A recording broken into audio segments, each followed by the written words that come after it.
Welcome to Sweet Life Beat Life. We hope this video helps.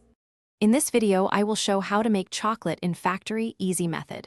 Start by sourcing quality cocoa beans and planning batch size. Begin with roasting beans to develop flavor, then crack and winnow to remove shells. Grind nibs into liquor and refine to desired particle size. Add sugar, milk powder, and lecithin, then conching to smooth texture and develop flavor before tempering and molding for consistent bars. Start roasting with small test batches to dial in time and temperature for each bean lot. After roasting, cool and crack beans, then winnow to separate nibs from shells.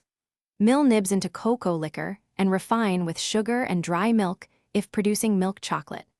Conching for hours to days depending on flavor targets, then temper precisely to set chocolate crystal structure before depositing into molds for bars or pieces. If you are finding this video helpful, please subscribe and like for more practical factory tips.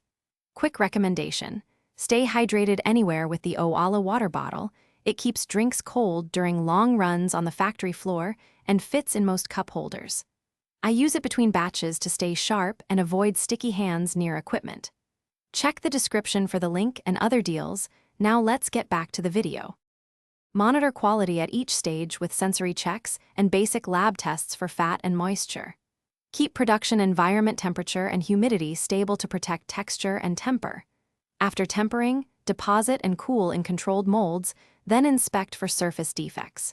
Use barrier packaging, nitrogen flushing if needed, and clear labeling for ingredients and allergens. Store finished chocolate in cool, dry conditions to prolong shelf life and maintain flavor integrity. Thanks for watching. Consider subscribing if we helped you.